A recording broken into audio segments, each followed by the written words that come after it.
Well, hello, and welcome to the Ramp Show. It is Tuesday, October 16th, 2018.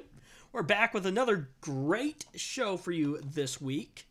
And so we're going to get right into it. I'm going to make sure I turn Zach's mic on this time. Make sure my mic is on. Okay, so I see bars for that. Zach, hello. Oh, man, these slides are awful.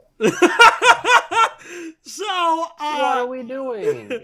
So, if you've been living under a rock in the tech world, Intel released the new Core i9 processors the other day. I still hate that name so much. We're gonna i9. I don't care if it comes after. Like, it just sounds wrong. Like, what? Well, we're gonna talk about this later, so that's coming. You got to stick around till towards the end. Oh my goodness. Okay, I think I'm good. So what are we talking about this week? So PlayStation. The PlayStation 4 had some problems. Is having problems. There's a problem with the Apple Watch, the latest version. We're gonna talk about that. Microsoft is trying the Windows 10 October update release again. Google is shutting down its social media network. Did you even know Google had a social media network, Zach? What, Google Plus? Yeah. That thing they always try to get you to use, right? Even though nobody uses it? Exactly. It's like, I mean, it's like Edge, and it's like, I don't know, that Edge is just the first thing that came to mind. I'm sure there's a lot of things that Microsoft has. Right, and of course the Intel i9 lineup, which we'll get into later. Microsoft's always trying to get me to use OneDrive too. No, I'm not using OneDrive. Again, you know how much space I have on my computer? I have more than enough. Right, and we talked about this before. The getting started with OneDrive document should literally be how to use OneDrive. Step 1, uninstall OneDrive. Although apparently Microsoft doesn't let you uninstall OneDrive anymore. I'm sure there's some trickery you can do to effectively uninstall it. I'm sure there probably is too. But there may still be remnants of it somewhere. I mean, personally, I don't care. If it's out of sight, it's out of mind. Right. Hey, Microsoft, can I, delete, Cortana? Uninstall Cortana? I'd be okay with that. Oh, but Microsoft knows that you love Cortana, so no. Yeah, because I have not used Cortana once since I upgraded to Windows 10. But Microsoft knows you love Cortana, so you know what? Right. You're stuck with it. So, updates for this week. So the reason we didn't have a Sunday show is because somebody had to look for a car. Well, I'm looking to get one, and we were just going to look at one. Right. And you know what's the worst part is that I didn't even really like it. So it kind of wasted our time, but whatever. Right. Well, because you wanted an auxiliary jack in your car. No, that was not just it. That was only, like, that can be fixed. It's whatever. It's like $100 to install one. It's if everything else is fine, great, just pull it in. But right. Like, it was not really in as good a shape as it looked. So, yeah. Okay. Big things to look for in cars. Obviously, the mileage. I hate cars, honestly. You know that? I really hate cars. You know nothing about cars. I know a little bit about cars, but honestly, and I said this, too, real quick. We're not about cars here on this channel, but we're going to talk about it real quick. A manual transmission car is always going to be more fuel efficient than... Well, I shouldn't say always, but generally they're more fuel efficient than an automatic. Although, you have to learn how to drive a manual, which means learning how to use the clutch. Like, why do they still make that? There might be a good reason, but as far as I know, it seems silly. Like sports editions and stuff like that, because when you can manually change gears... Preference? Yeah, it's personal preference, People just want that? But, like, with sports cars... Just a few people want that? Is that it? I don't even know. I personally don't see any point in it existing. No, like, sports cars, it gives you, like, better performance, I think, because it gives you more control over what gear you're going to be in. So, because you can manually select the gear. I mean, I guess I understand that, but it still seems a little ridiculous. Well, so... Oh, go ahead. Or is that all you had to say? Or did I just lose Zach now? Am I dropping? Oh, okay. No, what? you're there. You're there. No, I'm here now. Okay. Okay, we're good. What? Where were you going with that? Well, okay, no, I was just that's what I was. Well, you're probably going to spend a lot less on a manual transmission car too because they're less desirable than automatics. Although, I mean, but you forget that I've never in my life driven one. Okay, manual transmission is honestly not that hard, especially once you get the hang of it. Although, okay, it is kind of a pain in the rear end when it comes to the winter sometimes. So, that's the other thing, is when looking for a vehicle, I would preferably look for something that is front-wheel drive, considering you have the engine there, and you live in, what, southern Minnesota? Well, yes, central Minnesota? That comes from the sky, that is, it sticks up on the road and is slippery, you know? Yeah. Or, I mean, if you're buying like a, like a four-person passenger car or whatever, generally you're going to have enough weight in the back. But that's one thing to be, to look out for. I have a truck, and it is not fun in the winter sometimes. I have to put sandbags in the back of the truck to weigh the back portion down, so I actually have traction because I have a rear-wheel drive truck, and there's no weight in the back. So, something to be, something to look out for. So, other updates. Viewers of the show may have noticed that the background for me, you would not notice this, Zach, has changed. There is no longer you remember I have bunk beds? Yeah, I do. The top bunk has been taken off. So it is just the bottom bunk now. Fair enough. My mom is buying a new mattress and she's giving me her old one, so I had to take the top. So eventually the bunk bed that is behind me, or the portion of the bunk bed that's behind me, will be gone and be replaced with actually a sleep number bed, which should be pretty nice. So anyway, so I had to, we're going to have to figure out where we're going to put this thing. But anyway, so that's that. What else? I have a new job as well. So no longer am I working.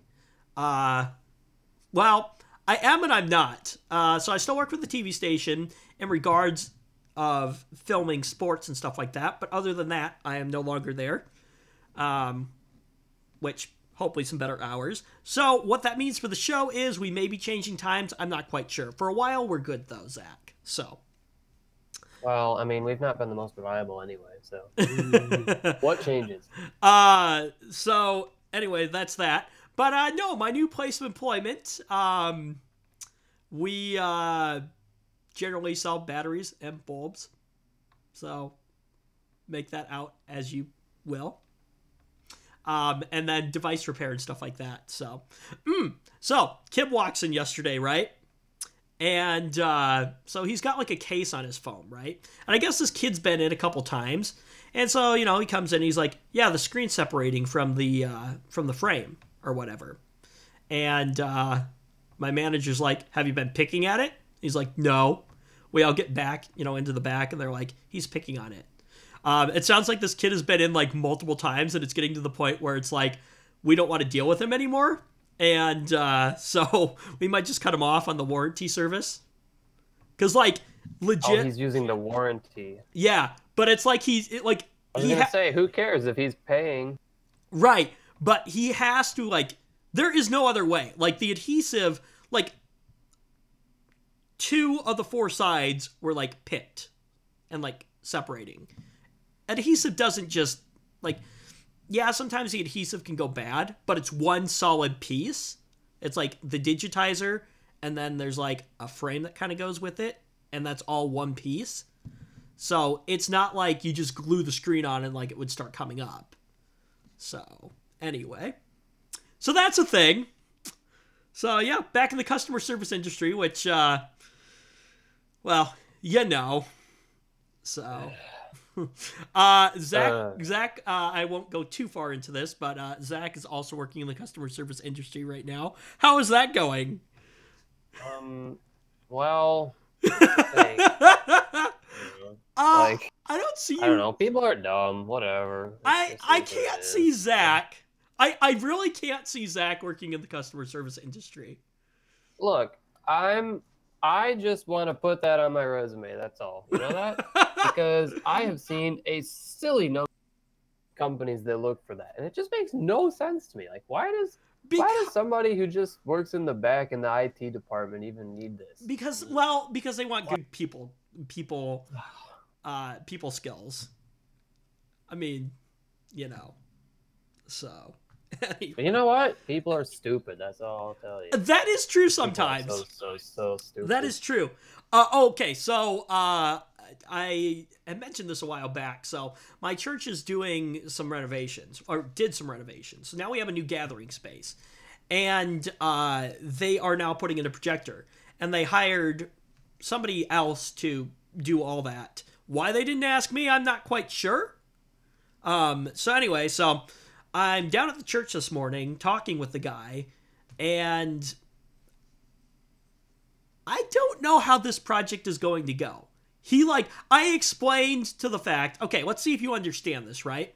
So the way we're going to get a picture to the projector, it's going to be mounted up in the ceiling tiles, right? You know, hanging from the ceiling. That makes sense, right? Sure, why not? Okay, so there is a storage closet, and in that storage closet, there is a conduit that goes into the ground, okay, goes across the floor, and then over to a wall where there is a panel. Joy, the phone's ringing in the background. And your phone's ringing. Yep. I'm going to ignore that. So anyway, so that panel can open up, and then there's another conduit that goes up through the wall and then over the ceiling tiles. So it allows you to go. So does that make sense, right? Basically.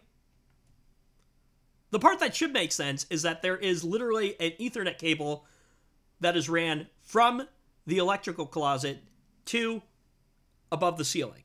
That makes sense, right? If I say that? Yeah. I'm kind of losing track, though, honestly. Okay, so basically, we ran an Ethernet cable from this storage closet that ends up the other end. One end is in the storage closet, one end is in the ceiling. That makes sense, right? Right. So it's a cable run. So where are we going with So here's where I'm going with this, right? Well, there actually are two runs that go there, right? So I explained this to the guy, right? And I'm actually like, there. The guy does not understand what I am saying at all. And I explained it like 3 times. In that fashion. You understand what I'm saying. There are literally 2 Ethernet cables up in the ceiling. Right? The plan is to do HDMI over Cat5e. At least that's what I would think would be the easiest to do. Instead of trying to run a giant, long HDMI cable up there. You know what I mean? Or have I lost you? Yeah, you know, why don't we just...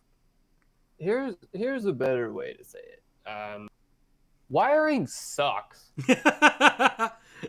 Anyway, the guy didn't understand what I'm saying, and then we're trying to figure out how we're going to do audio and stuff like that.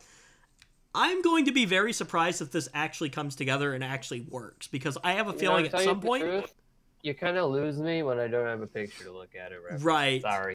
Anyway, the point I'm trying to get at here is that I feel like this guy has just enough information. The person who's doing it is clueless. He has enough... What you're saying? No, it's like one of those... He knows enough to be dangerous. Oh. Okay, I understand. I feel like it'll probably work, but at some point I'm expecting something to not work, and then I'm sure I'm going to have to go in and figure out what the heck is going wrong. But, like, I'm trying to explain to the guy, like, you know, rather than... Because he's, like, talking about... Because we had to talk about how we're going to tie audio into the audio system, right? So, he's, like, talking about doing, like...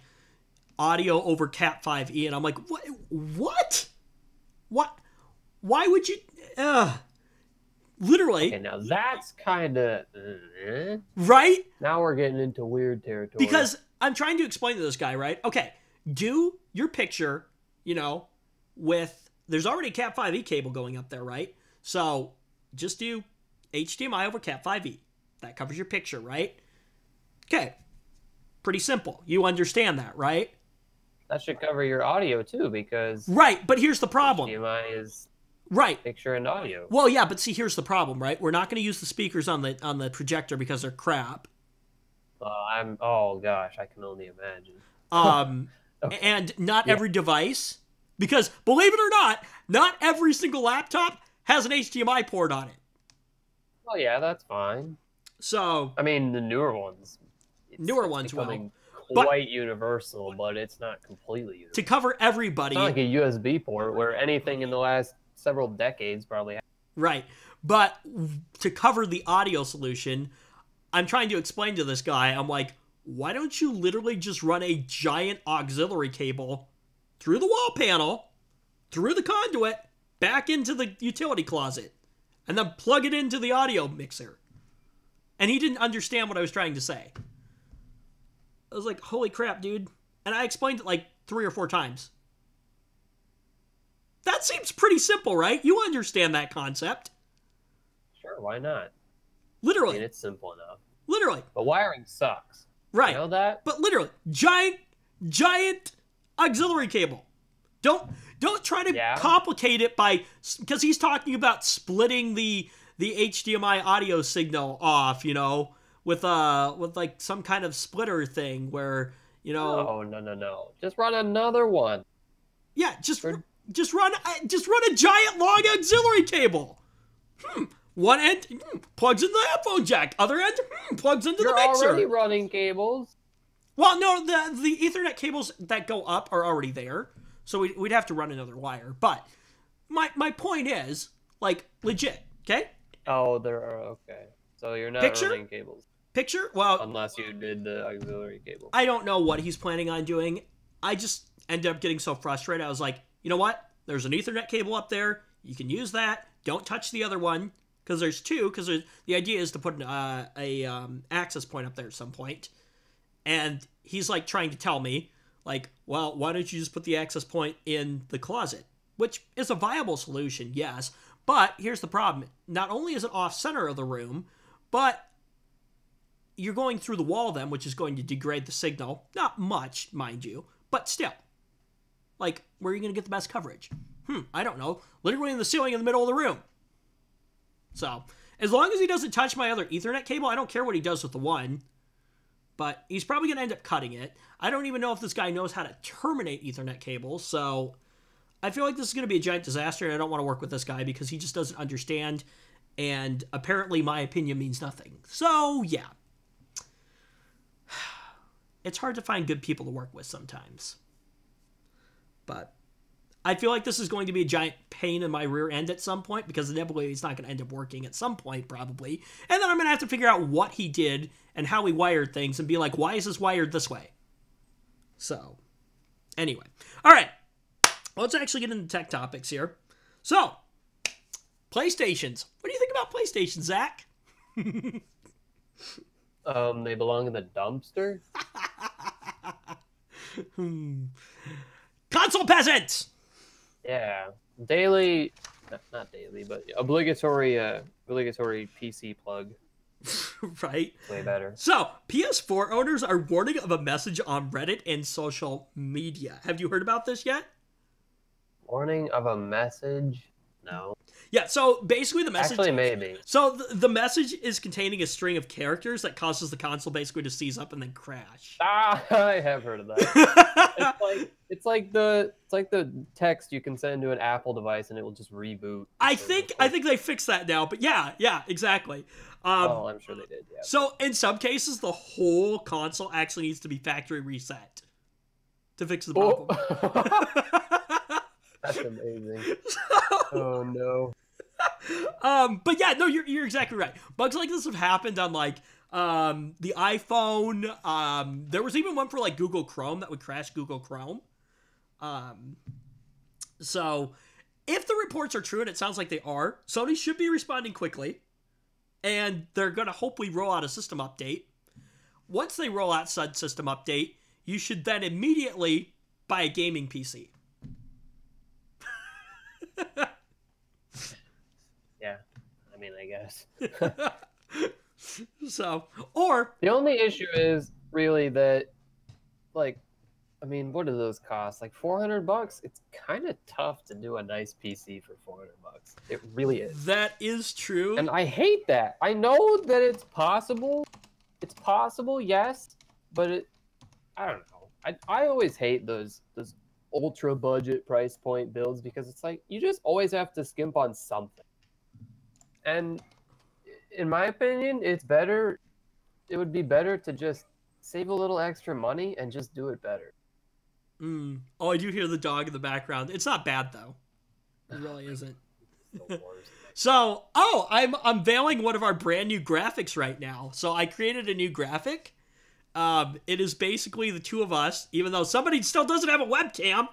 Yeah, whatever. I don't care. People keep complaining. They're like, when is Zach going to get a webcam? Oh. Oh, come on. People keep asking. So anyway, but it is supposed to be the two of us. And then on the other side is the full screen web browser or whatever I decide to put in that other area there. So, introducing the PlayStation 4, now lighter and slimmer than ever before with a 1 terabyte hard drive. Oh, joy. You know, tell me what is with people's fascination with slim devices. Why does it have to be slim? You know what this thing's gonna do? It's gonna sit next to your TV, savings, or it's gonna sit in a cabinet, or it's gonna whatever. Who cares if it's slim? Oh my goodness! Don't sacrifice performance for that. So, it's going to just sit in your TV on your TV anyway. Not only is there a PlayStation 4, but there's also a PlayStation Pro. PlayStation 4 the Pro one with the bigger GPU and more memory, I think. Oh. Is it? Whatever. Yeah, it is. Let's see here. Is. 4K but gaming. You know, the problem with that, that is the fakest news. It's like upscaled. Well, actually, hold on. Actually, I'm not sure about that.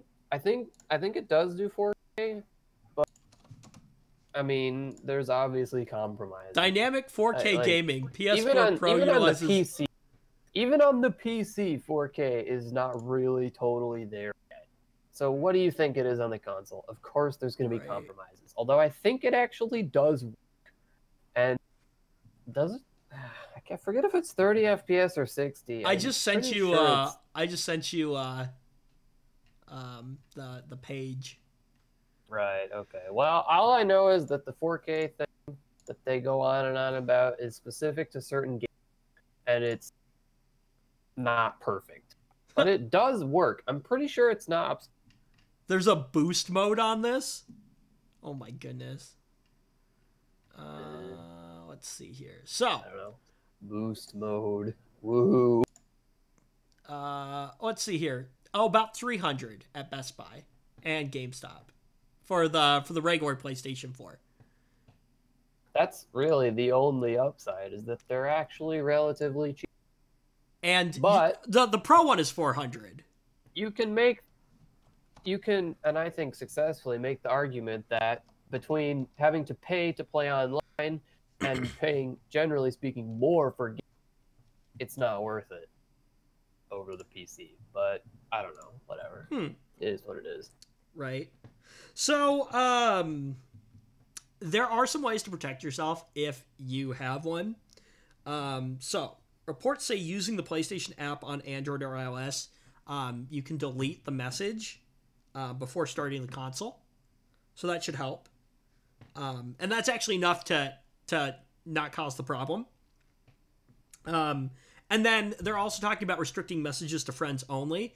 Unless, of course, you have friends who are going to be a dick and send it to you anyways, but...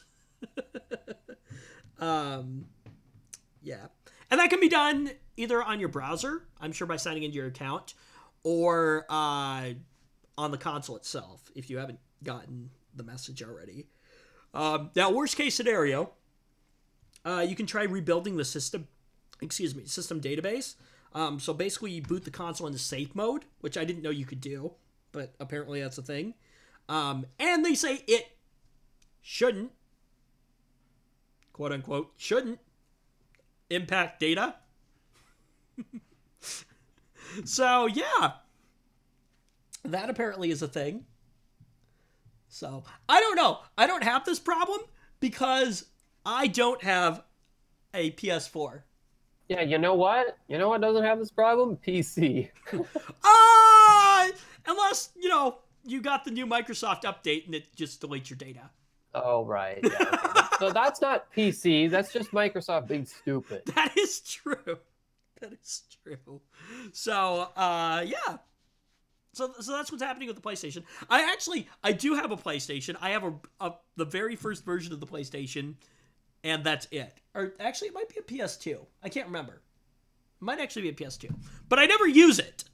The only reason I bought one was because I was like, I want to get into gaming, but I don't want to spend a ton of money on a new system. And I didn't want to do that because I knew I was never going to use it. Wait, so then why did you do it? Because I was hoping that by having one, it would get me into gaming more, and it didn't. So, it's just like the Google Home that sits in the background. I don't really use it for anything besides turning on the TV and the lights. And I knew that was going to happen, but it was more the novelty of having one than really anything. So, and the fact that it allows me to be a lot lazier too. So, would you like to make fun of Apple now? Yes. Now that we've made fun of PlayStation, Sony. I mean, Sony does make some good products, at least in the pro market area, in terms of like cameras and stuff like that. So, oops, that's not what I wanted to open. I love how somebody still hasn't decided to open up the document for this week or the rundown. I'm doing all right. Thank you very much for asking. Oh, goodness. All right, fine. So, Apple Watch Series 4 owners in Australia are experiencing crashes and reboots due to a daylight savings time bug. Because apparently that's all it takes to crash your Apple Watch. Why does it just seem like the silliest things? It's always the stupidest things. Well, okay. Oh, a daylight savings time bug. Apple has struggled with bugs in daylight saving, in terms of daylight savings time, for a long time. And they still haven't fixed it. It's always the stupidest stuff. So, basically, what happens is... You know what? That makes it more funny, so fine. Makes it funnier. More funny is not... I don't think that's correct. No, I said that makes it more funny. Yeah. Well, actually, yeah. Huh. You know what? Say that. I said that again. I'm like, wait. This is totally... Yeah, okay. Yeah, you're right. Wow. Can you guys all tell Zach did great in English class? You know what? I did better than you think. Second semester or first semester? Or the semester that you had to redo? Oh, you know what? That's because the teacher... Oh, my God. Okay, hang on. Hang on a second here, okay? Yeah. You didn't help your case much. Just saying. I don't care. Just saying. But that's besides the point. So the watch reportedly gets stuck in a reboot loop due to a bug in the infograph activity complication, which is basically the one that tracks like calories burned, hours stood, and exercise time. So like the three your rings, if you're familiar with the Apple Watch. So no, I'm not at all, actually. So Australia moved to daylight savings time on Sunday and moved the clocks ahead 1 hour. So users had the option of waiting until Monday, when the problem would work itself out, or users could also remove the complication from the watch, which would fix the problem. So, and as we said, it tracks your calories burned, your hours, and your exercise time. Your rings, basically, which is like the fitness portion of the Apple Watch. So, basically what happened was, though, because of the missing hour, it was confusing the crap out of the app and causing the problem. Because it didn't know what happened to that hour. So it's just like, I don't know what to do. So, boot loop. Yeah.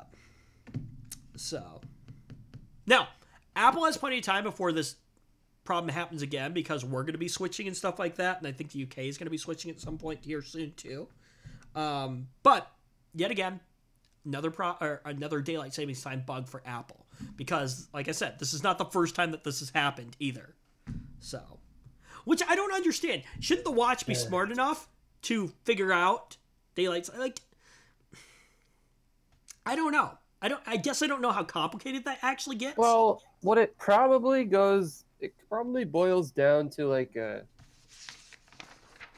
some portion of the code relies on that bit being there, and then it's not there, so it's like, uh-oh. Right. Well, yeah, because there's a missing hour, so it doesn't know what to do. Yeah, so it just completely flips out. What do I do with the missing hour?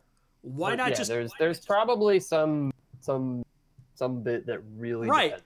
Couldn't you just like well, I guess you wouldn't put a null value. And I know that a lot of times, like, just weird stuff happens when the system clock is factored in.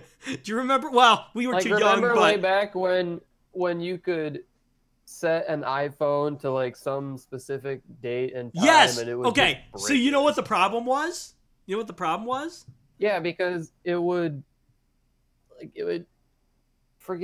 like overflow or something like that. Yeah, it was overflow something. I don't remember. Basically, what was happening was when you set the time back further than that actual specific time, it didn't know what to do, because like, what happened was the value didn't exist.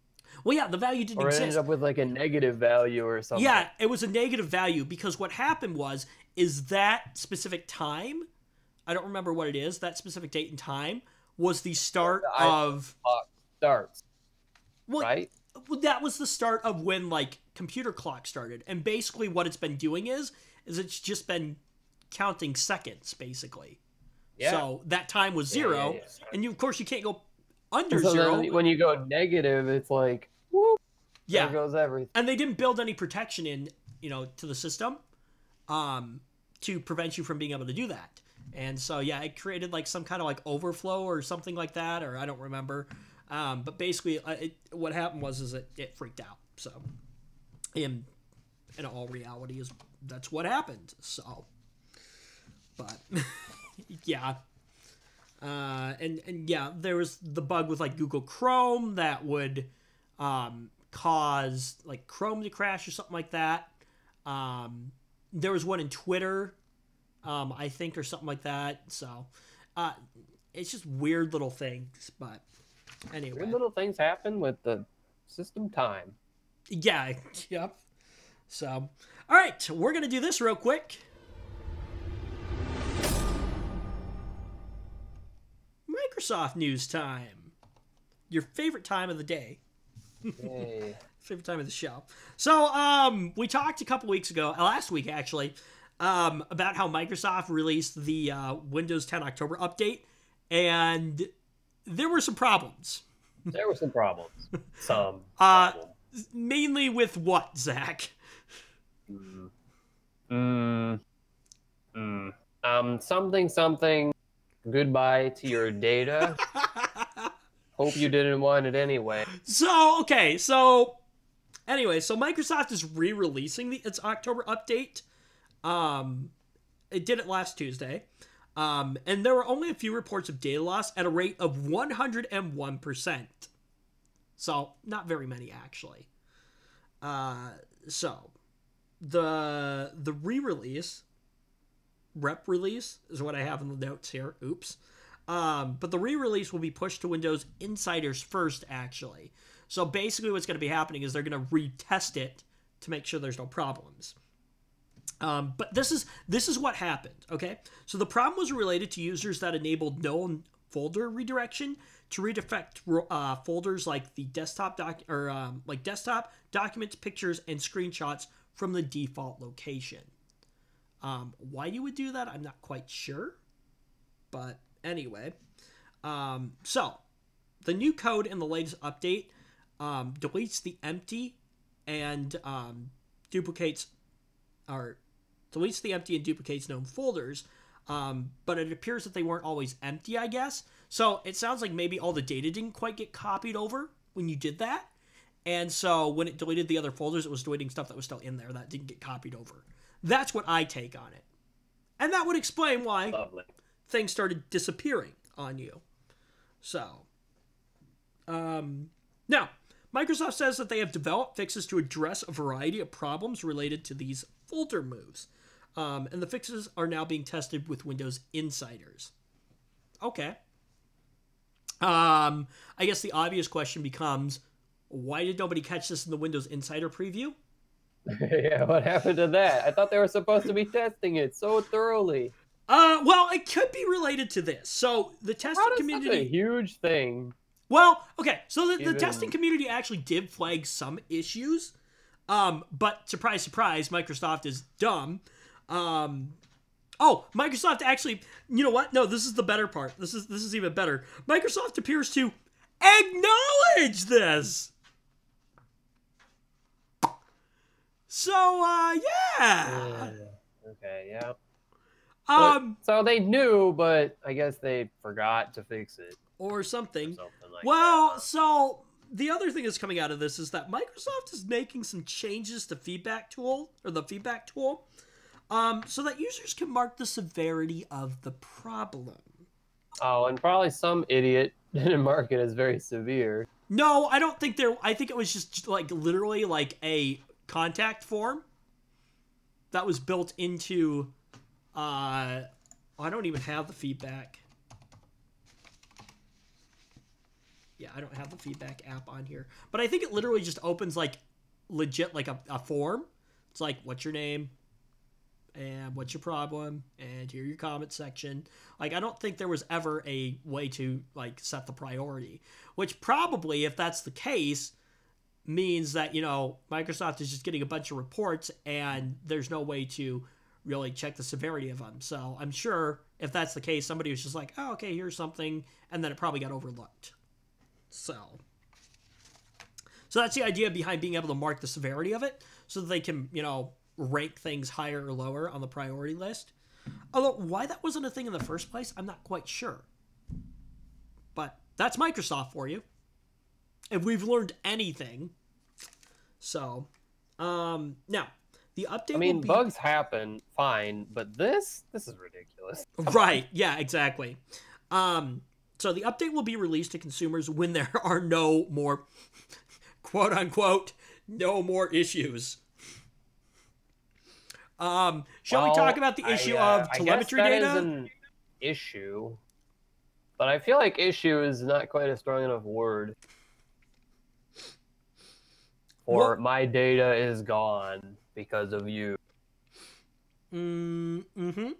But yes, no more issues. So, we have fully investigated all reports of data loss, identified and fixed all known issues in the update, and conducted internal validation. Which sounds like something that you, I don't know, probably should have done in the first place? Just saying. Yeah, that's according to John Cable. He's the Director of Program Management for Windows Services and Delivery. Here's my thing, right? If you're changing a portion of code, right? Because it sounds like they rewrote the code to redirect the folders. Wouldn't that maybe be something you would kind of check to make sure there were no bugs in? Especially something that critical? Just maybe? Yeah, you probably would want to do that. You're right. Just maybe? Maybe a little bit. Yeah, maybe. Okay.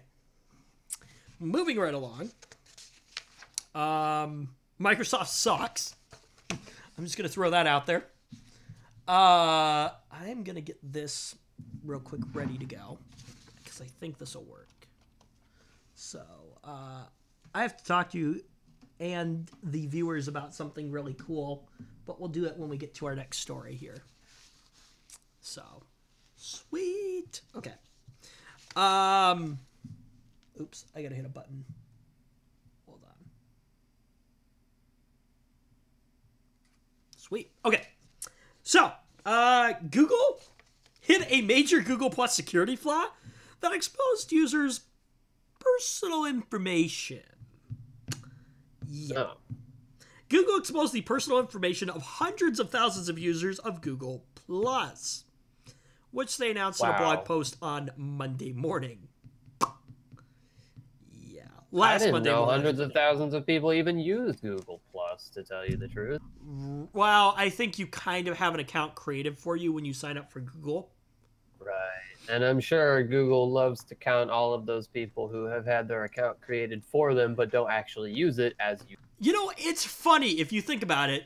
What is the most intuitive company online that creates, like, you know, like when you think of products online, you know, and you think of a company that has created a lot of things that a lot of people use daily, what company comes to mind? I mean, Microsoft, Google, Amazon. Yeah, Google. That's what I was thinking, right? That's just so it's kind of weird that Google can't seem to actually build a social network. I mean, they built a giant email client. Google Docs is awesome. Books, YouTube, things like that. It's kind of interesting as to why Google Plus actually never took off. Well, they bought YouTube. They bought YouTube, so, yes, but then they made developments. Well, yeah, but they made developments to it. Okay, that's fair. But it's just kind of funny that, like, the social media platform is the one thing that never took off for Google. Well, I mean, there's already quite a bit of competition. That is true. But at the same time, it's not, obviously it's not impossible to create something better and people will use it. So. Right. Well, Google's always kind of been viewed as a market leader. Really. But anyway. So the leaked information, however, though, that was originally reported by the Wall Street Journal. Now, the Google Plus profile information in terms of names, email addresses, occupation, gender, and age were exposed even when the data was listed as, get this, private. And not public. Oh, boy. Oh, boy. So, now, of course, Google is saying that they have no evidence that any third-party developers were aware of the bug or abused it. Okay. So hopefully they killed the bug before announcing its presence. So the bug affecting an API that was accessed. So the bug apparently affected an API that apparently was accessed by hundreds of developers. So I don't know if just the API was accessed by hundreds of developers, or because of that API that was accessed by hundreds of developers allowed them to get the exposed data. But Google is saying that there was no third-party developers that were aware of the bug. So I don't know. I really don't know if any data was actually stolen or not. So, and this is the best part, okay? So, the bug has appeared to have been active between, 2018 when they figured it out. Care to take a guess as to what year it started? I have no idea. Take a wild guess. I'm going to go with as soon as Google Plus was created, it was a thing. I don't know when Google Plus was created. I don't know when Google Plus was created. Okay. When was Google... search for it. Oh, you're going to. Okay. Fine. When was Google Plus created? Oh, okay, so 2011. What you're saying 2011. It's been around as long as Google Plus. No, it's been active since 2015. Oh, 2015 to 2018. So 3 years, which is a long time.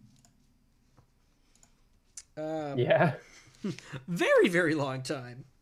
Now, Google says it closed the bug in March of 2018, shortly after learning of its existence. How did you not know about this for 3 years? Well, I mean, I don't know.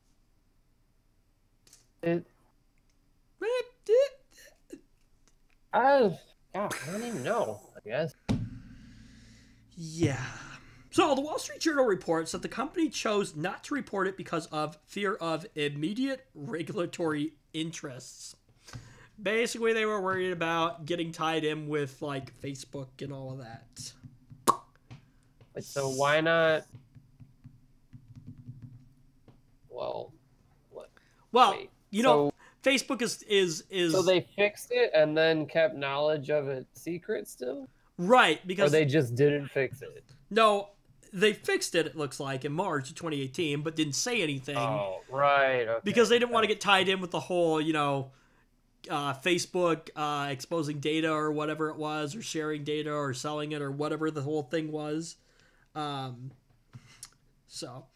now Google says that it discovered the bug as part of an effort called Project Strobe, which was launched to review of third-party developers' access to Google accounts and Android device data, and of our philosophy around apps data access, whatever the heck all that means. So, anyways.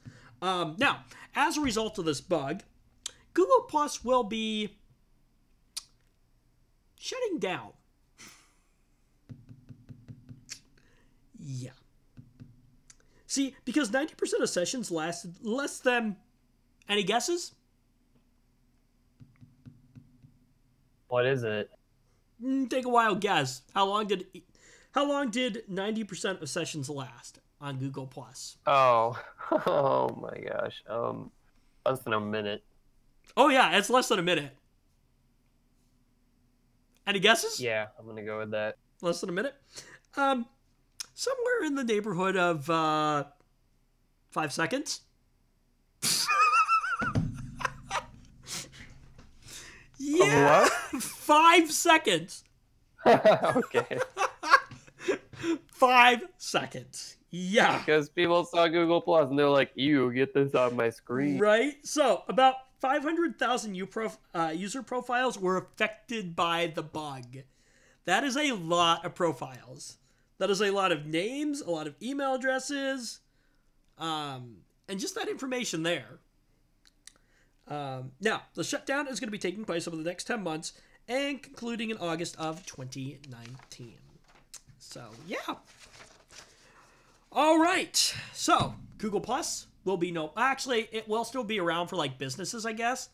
But, like, yeah, that's about it. Okay. Let's talk about some... Nothing of value was lost.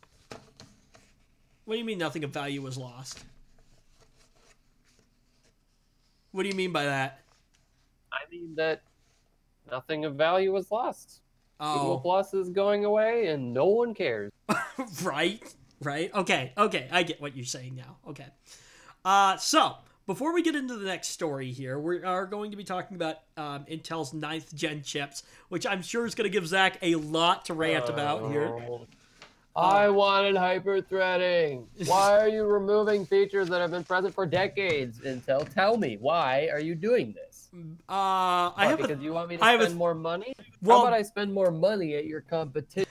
That, and I have a theory too, maybe. But we'll get into that in a moment. Before we do though, okay, I have to talk about this real quick. So, I went to the store the other day and picked up a really, really cool device. Did you? Mm-hmm. I picked up an Elgato capture card. Oh, that's neat. Right. So, it allows me to do this. So, I have my laptop. I should go watch it. Go watch what? Oh, the stream?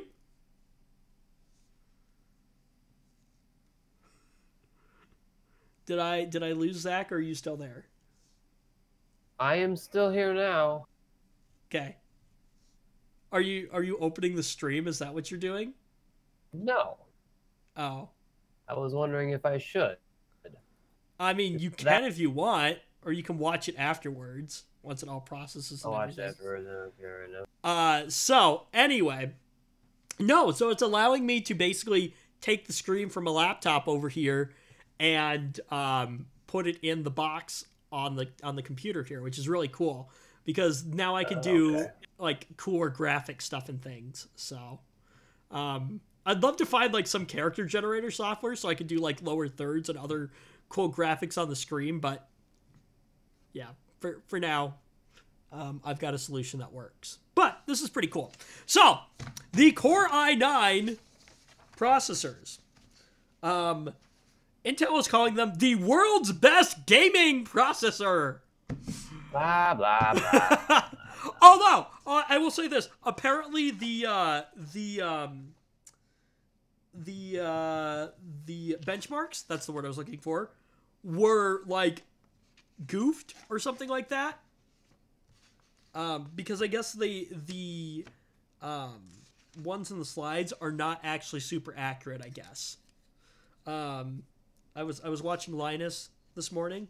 Apparently the increase is only about like what 12% better or something like that.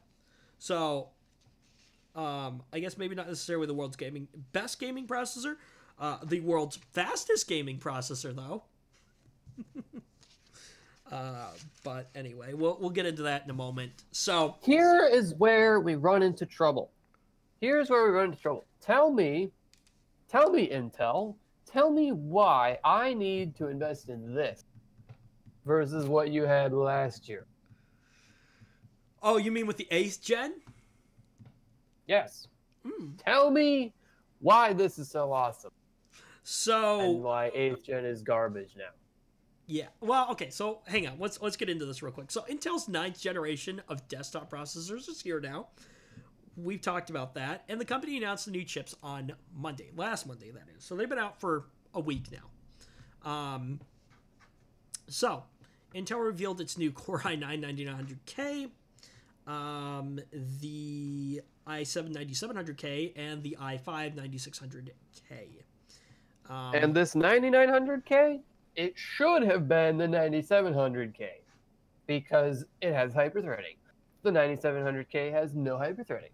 That should have been an i5. Well, I mean, you can maybe make an argument there, but yeah, like, because isn't the for so long, i5 and i7 had the same number of cores, just i7 had hyperthreading and i5 did not.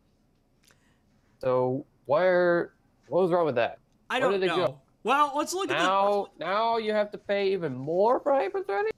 A feature that has been present for such a long time. I wonder if part of the reason pretty much standard now? Right. But is the reason they've taken it out is because of the higher core and thread counts now? They feel that it's not needed anymore? Okay, but it's free performance. Right. Free performance that Intel doesn't want to give you without you paying for it. That they want you to pay more for. So what? Well, like, don't get me wrong. If you run some gaming benchmarks on those two CPUs, the 9900K and the 9700K, you're probably not going to, like, the differences you're going to see is probably going to be within margin of error, right? Like barely any titles use more than 8 threads. Okay. But then what if you're like me? What if you have tons of garbage just open on your computer on the side when you're gaming or whatever? Well, you know, for some of us, those things use threads. Hang on, Zach. You know, for some of us, we have enough cores and threads to deal with that.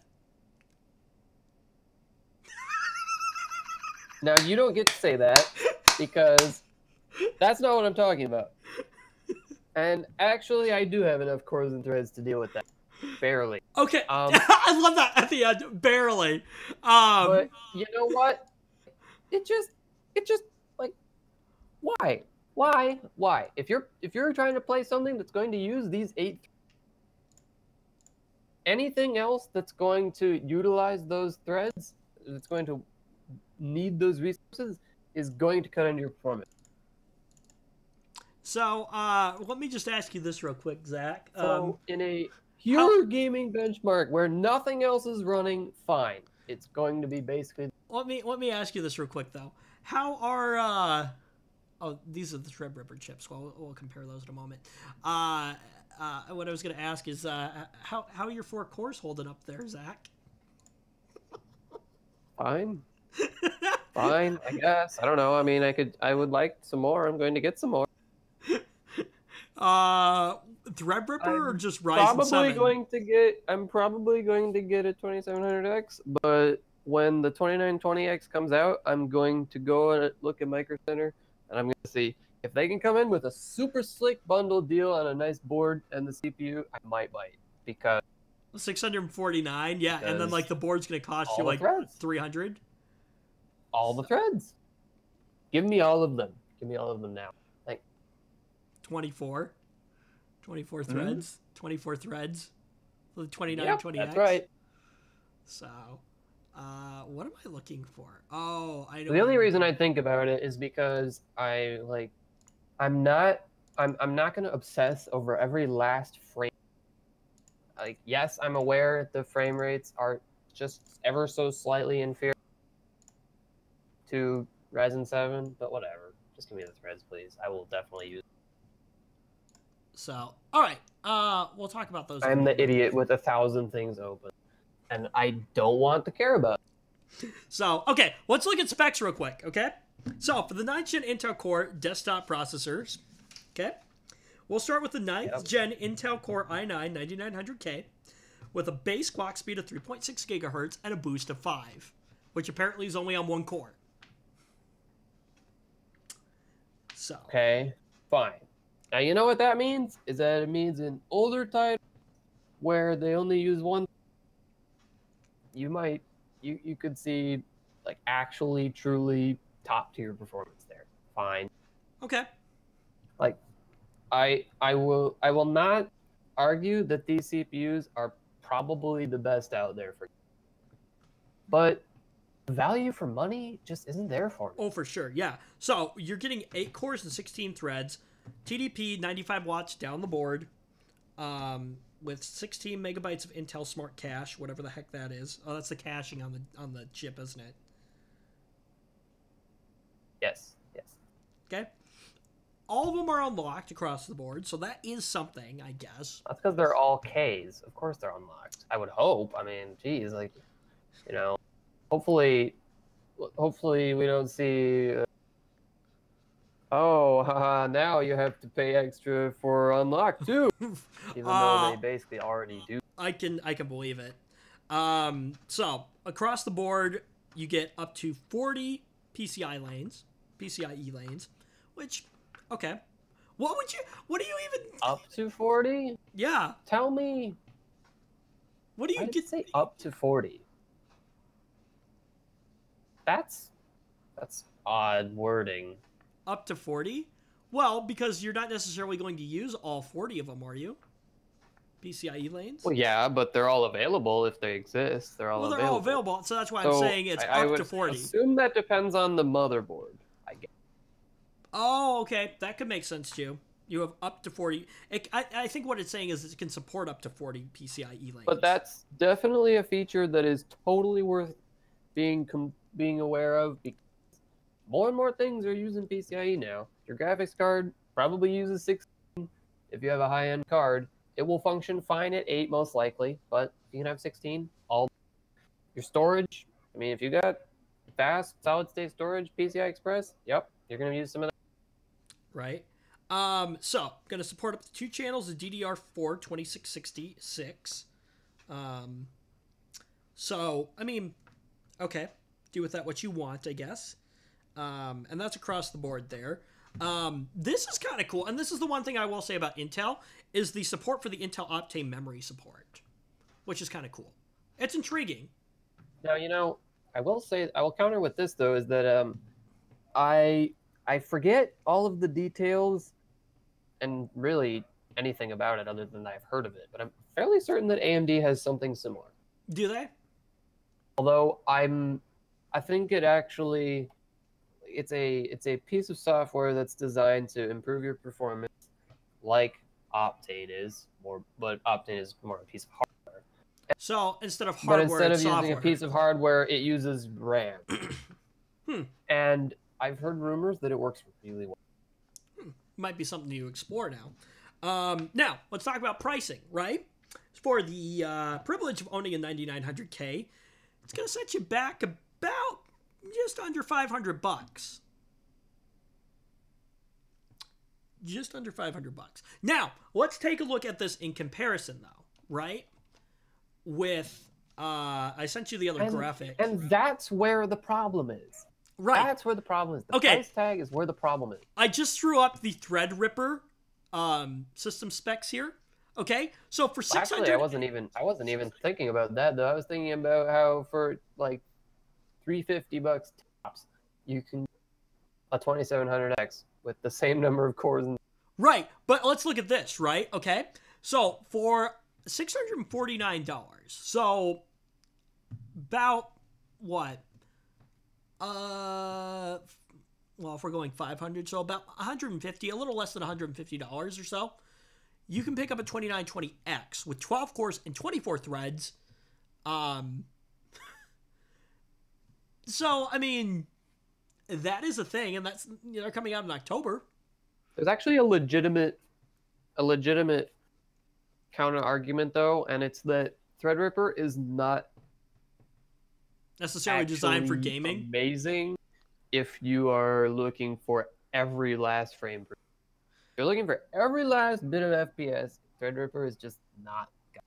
It just doesn't have it yet. In terms of the performance, however, though. Although I've looked around and the gaming performance on Threadripper 2 is way higher than Threadripper 1. They ironed out a lot of things there. Maybe not bugs, but the issues that were causing the lesser gaming performance. But it's not amazing. In fact, you know what's funny is that when you start looking at Threadripper, you start seeing that you have so many cores and threads that some games just will not work. Older games. Some games will just not work. They just don't know what to do with it. They freak out. Like, there's a software mode that you'll have to reboot to do it, but you can basically disable hyperthreading, or SMT. And so you just end up with 12 physical cores, and most of the time things will work better. But yeah, it's when you have all the 24 threads, some games are like, whoa, I can't, and they just won't work at all. Interesting. All right, let's run through the rest of these specs real quick here. So, we're going to talk about the 9700K now, which is 3.6 gigahertz. Boost up to 4.9, so not quite 5, but close. But 8 cores and 8 threads. That's your problem. And you know what? I hate that boost thing because it says it's only one core will do it. I want to know what this thing will do on all of its cores. I have no idea. Is that just one core? I'm not sure. I know it's one core on the 9900K. Single core turbo frequency. So on one core, it will go 4.9. Oh, yeah, yep. Single core turbo frequency. Okay, I see. Yep. What am I going to do with one core? Nothing. Right? So, $374 for that. Or if you want to spend $262, you can pick up an i5 9600K with hyperthreading, mind you. Nope. Is there no 6 threads? Oh wait, no. Wait. Wait, I see. No, it's the Core i3 that has hyperthreading. Which I don't know. Whatever. That makes no sense. No, you're right. The i7, maybe the i5 should have hyperthreading. I don't know. The i7 for sure should have hyperthreading. What do you think about the i5, though? Definitely. It should absolutely, because it's always had hyperthreading. It's always had hyperthreading. Yeah, Why are we taking it away just to upsell your stupid i9 crap? Why are we taking away features that have been present for more than a decade what is Intel getting? Your core life. Wait, no. They all run on the new socket, don't they? New socket? I am not sure. The Z390. I think they all run on the Z390, or not socket, but chipset. Is that what it is? Chipset, definitely. Intel has lately been quite fond of requiring a new chipset for every new generation. Right, but new chipset doesn't necessarily Or at least mean... they've been... And yes, that will mean you need to buy a new motherboard. Okay. Oh, yeah. Okay, so how much kickback is Intel getting from that? Is that part of the whole... Well, I don't know, because even if you are, you're going to have to buy a new motherboard anyways, I guess, so... But... presumably they all use the same chipset. You would think, right? They do. So, anyway, that's what I was wondering. If they use different chipsets, if the 9th gen used a different chipset, how much kickback is Intel getting from board sales and things like that? And, but Okay, hold on now. You know what? Have you scrolled down to this gaming and creating benchmark slide? I will get there in just a moment. We need to talk about this. Okay, so This is atrocious. the i5 9600K 3.7 gigahertz, 4.6 boost on one core. One core, 260. very much useless. So, okay. No, now I'm on the breakthrough performance for gaming and creating slide. Okay, Okay. so do with this as you please. 10%, 11%. So here's the problem, right? They say, "Oh, look at all this performance you're gonna get." Okay. Now, well, and apparently, take these with a grain of salt, I guess, maybe. Here is the problem, right? I guarantee I know how they're getting these numbers, and they're gonna take a. Basically, it's because they're going to use a modern graphic. They're going to use a modern graphics. And so they're going to assume, because they have to eliminate the GPU bottleneck, and that's fair, right? But somebody just take one of these, and if say somebody's got a 3-year-old computer, maybe they have a middle of the road graphics card from a few years ago, maybe they have a 970. Okay. If they put this new CPU in there, and maybe they had a 970 and they had a 4690K, and they put in the new i5, right? Mm-hmm. Because we're gonna stick with i5. You're not gonna get 45% more performance. Yeah, because you're gonna have a bottleneck with the GPU. You're just not, because you have the same graphics. Yeah. You're just not gonna get. Well, okay, so these are so misleading. Here's what this says. So, performance results are based on testing as of October 2nd, 2018, and may not reflect all publicly available security updates. See configuration disclosure for details, but products can be absolutely secure. Software. Look one line down. Right. Software and workloads used in performance tests may have been optimized for performance only on Intel processors. Performance tests such as Sysmark and MobileMark are measured using specific computer systems. And let me add a little bit about those benchmarks. Operations and functions. Intel contributes greatly to the development of Sysmark and MobileMark, by the way. So,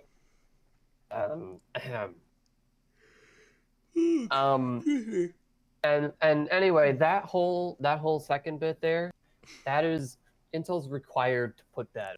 Well, and the next they have been in trouble for.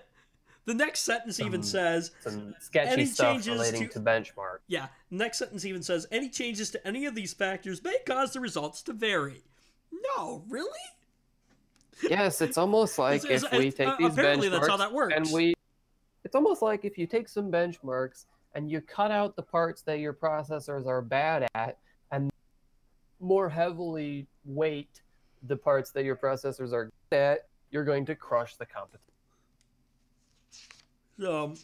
Yeah, so like I said, take these numbers with a grain of salt here.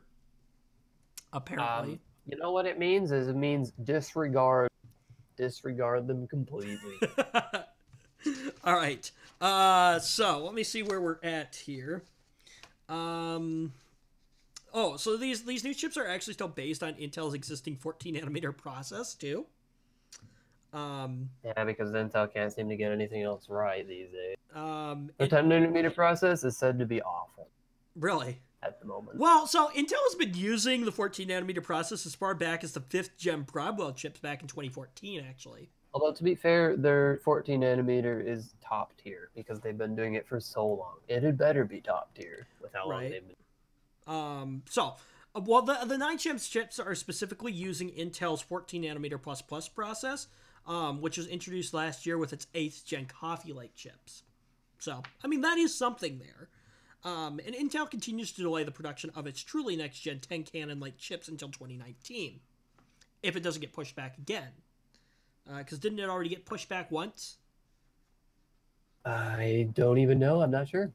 So I could be wrong on that. But Intel notes that these are its first desktop processors to have hardware fixes for Meltdown Variant 3 and L1 terminal fault issues. Okay, that's something. And remaining protections are going to be done through software. I'm fairly sure that those fixes are not perfect. And there's still going to be issues related to those security vulnerabilities, but it's a start. So pre-orders for the 9th gen chips opened on Monday, with the processor set to ship on October 19th. So, but let's talk about... Oh yeah, so we talked about the pricing. Now, Intel also announced an update line of its Core X series processors, which were first announced in 2017, which is the next slide here. So these are the Intel Core X series processors here. And there is a crap ton of them. At the top yeah, of the I don't lineup, even want to bother talking about all of them. Well, yeah, in the top of the lineup, though, the 9980XE X series.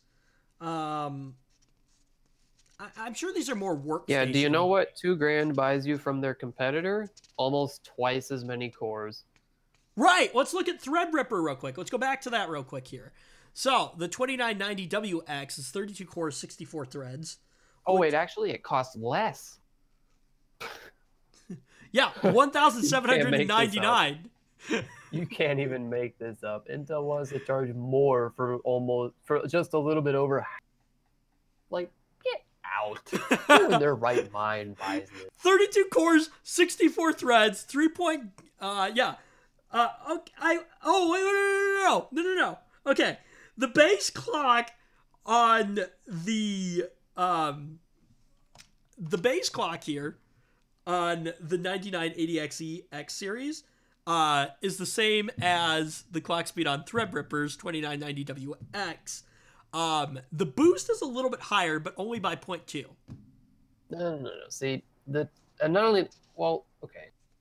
That's kind of unfair because the turbo boost, like with this many cores, you're not going that fast on all cores. So it's what happens is the software will basically choose its favorite cores and they will go fast. Okay, I see. It's like that thing where we looked earlier. It would boost one core fast, and these are able to do that. So. But I love this, right? Okay, so, let's see here. Yeah, so $1,799 for 32 cores, 64 threads from AMD versus, Joy, the phone's ringing again, versus 18 cores and 36 threads for $1,979. Almost $2,000. Oh man, what is Intel doing? Can you explain this to me, Zach? What is Intel doing? Hi, sorry, I'm back. Oh, did you run away? What did I miss in the last 30 seconds? I was just talking about how 32 core, 64 threads for basically $1,800 versus almost $2,000 for 18 cores and 36 threads. Like, please explain to me, Zach, what Intel is doing. What? Being boneheads.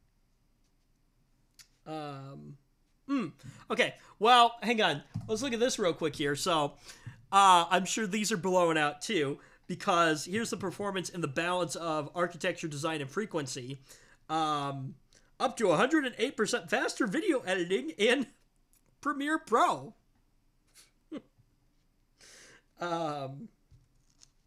And in what universe? Wait. Intel Core i9-9980XE versus AMD Ryzen Threadripper 2990WX? Is that what they're comparing? There is definitely some sketchy stuff happening there. I don't know what. I know there's something though, because it's just common sense. It's just common sense. Because 18 cores, 32 cores. What's better? Right. And they're trying to say that their 18 cores are over twice as good. No, they're up to. I know it. I don't know what. I don't believe this. I don't believe this at all. 108% faster video editing in Premiere Pro over the 2990WX. Unless Premiere Pro, Adobe's Premiere Pro is more optimized for Intel processors. That could be. That could be part of it. But I'm sure they did something like that. Oh, yeah. Software and workloads used in performance tests may be optimized for performance only on Intel microprocessors. Yeah. I'm sure they did something like that. They're probably doing like some benchmarks, right? They're probably doing some benchmarks, and they just picked workloads that are great on Intel and suck on AMD. Yeah. Oh, so here is like I think this is the top of the line. This is the Intel Xeon W3175X. I think this is like the top of the line. Server stuff, don't know about it. Well, no. No, workstation processors, I believe. So. Oh, right, it's a W. Yeah, that's probably a workstation. Yeah, base clock of 3.1. Turbo boost on a single core 4.3, 28 cores, 56 threads. Holy crap. That's a lot. Less than Threadripper. Oh, yeah, you're right. And there's no pricing information on this yet. It probably costs a fortune.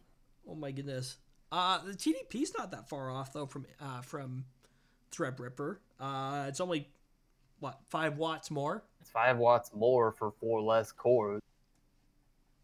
Makes sense. While it's negligible, but I guess you could definitely say the performance per watt is not as good. So, up to 6 channels of DDR4 2666. I'm curious to know what the pricing is going to be on this, but I'm sure it's not going to be cheap. So, and this is apparently like Intel's like top of the line. Yeah, this will be Intel's top-of-the-line workstation processor versus Threadripper's 2990WX, 32 cores, 64 threads, for presumably what's going to be a lot cheaper than the 3175X. So, yeah, I don't know what Intel is doing right now. So, you know what, though? I am interested to see what Intel is going to do in the graphics card market, though. That I am curious to see. So. Oh, yeah, you're right about that. I don't know. I wonder what that's going to mean for NVIDIA and all of them. But, anyway. Yeah, so. I don't know. But that's the Intel crap for you. World's best gaming processor. Yeah. I think we need to see some more benchmarks first. Like some real world benchmarks. Some more benchmarks that aren't done by Intel. Right, yes. Because Intel's benchmarks are not worth anything. No, they're not. So, anyways, well, yeah. All right, I think that's it for this week. I don't have anything else. Do you? Nah. So, hopefully we will be back on Sunday. We should be. Shouldn't be any problems with that. So, with that said, thank you so much for joining us. I know we went pretty long this week, but anyways. Had to rant, whatever. Right. So, anyways, yeah, so thank you so much for joining us. And what time did we start? 12? Yep. So we went an hour and a half. That's about normal for our shows. We go long pretty much. But anyway, yeah. That's all I've got for this week. Like I said, if you liked it, thumbs up. If you didn't, thumbs down. Comments down below. You can gripe about Intel's new processors and everything. Anyways, garbage. That is going to do it for us this week. Thank you so much for joining us, and we'll see you next week here on The Ram Show.